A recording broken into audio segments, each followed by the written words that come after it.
ما رددت يا رب العباد. السلام علیکم پیارے بچوں، آج ہم سورۃ الملک کی آیت نمبر 6 اور 7 کریں گے۔ اللہ تعالیٰ فرماتے ہیں وَلِلَّذِينَ كَفَرُوا بِرَبِّهِمْ عَذَابُ جَهَنَّمَ وَبِئْسَ الْمَصِيرُ۔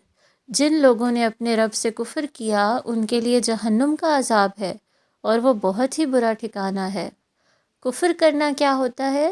انکار کرنا، یعنی جن لوگوں کو اللہ سبحانہ تعالیٰ کی پہچان ہو گئی، حق کا پتہ چل گیا، اللہ کی ذات کا اور صفات کا، مگر انہوں نے جان بوجھ کر اس کو تسلیم نہیں کیا، وہ اس پر ایمان نہیں لائے، تو اس کو کہا جاتا ہے کفر کرنا۔ تو جو لوگ اللہ تعالیٰ کی بات نہیں مانتے، اللہ کو نہیں مانتے، اللہ فرماتے ہیں ان کے رب نے ان کے لیے کیا تیار کر رکھا ہے؟ جہنم کا عذاب، یعنی دوزخ کا عذاب۔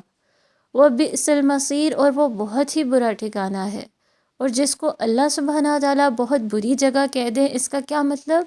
کہ اس سے زیادہ تو کوئی بری جگہ ہو ہی نہیں سکتی، یعنی وہاں کا جو عذاب ہوگا، جو پنشمنٹ ہوگی، وہ ان سے برداشت نہیں ہوگی، وہ اتنی زیادہ شدید ہوگی۔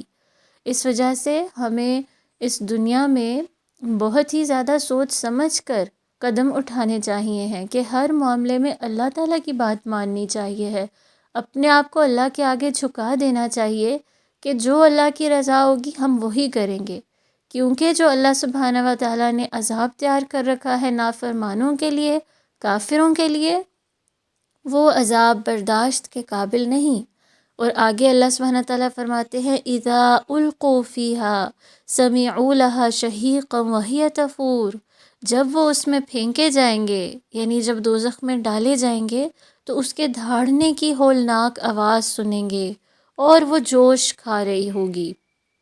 یہ جو شہیق ہوتا ہے نا، یہ کہتے ہیں گدھے کے جو سانس لینے کی آواز ہے نا، اس کو کہتے ہیں۔ اور اگر آپ اس کو کبھی سنو نا، انٹرنیٹ پہ جا کر گوگل کرو یا کبھی سننے کا اتفاق ہو، تو آپ کو پتہ چلے گا کہ یہ بہت ہی زیادہ ڈرونی سی آواز ہوتی ہے اور عجیب سی آواز ہوتی ہے۔ اور دیکھیں کہ وہ جو دوزخ ہوگی وہ کتنی بڑی ہے نا، کتنی زیادہ ہیوج ہے، جو اللہ سبحانہ تعالیٰ کی یہ تخلیق ہے، آگ کو جو اللہ نے بنایا ہے، دوزخ کو بنایا ہے۔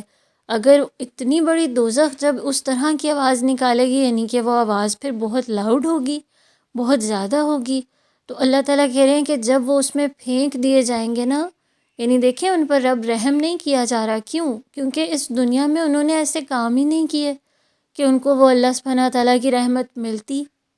تو جب ان کو پھینکا جائے گا تو وہ دوزخ اس طرح کی آوازیں نکالے گی، وہ غصے میں ہوگی نا، تو وہ اس طرح کی آوازوں سے ڈریں گے، یعنی ڈر الگ لگ رہا ہوگا اور وہ جل الگ رہے ہوں گے، وَهِيَ تَفُورُ، اور وہ جوش کھا رہی ہوگی۔ جیسے کبھی آپ نے دیکھا ہو ہنڈیا جب ابل رہی ہوتی ہے، اس کے اندر جو تیل ہوتا ہے، اس کی جب چھینٹیں باہر آ رہی ہوتی ہیں، یا ویسے بھی آپ پانی کو بوائل کرتے ہیں تو آپ دیکھتے ہیں کہ وہ جب ابل رہا ہوتا ہے تو جس طرح کی کیفیت ہوتی ہے نا، بالکل اسی طرح اللہ کہہ رہے ہیں کہ اتنی بڑی دوزخ جو ہے وہ جوش کھا رہی ہوگی۔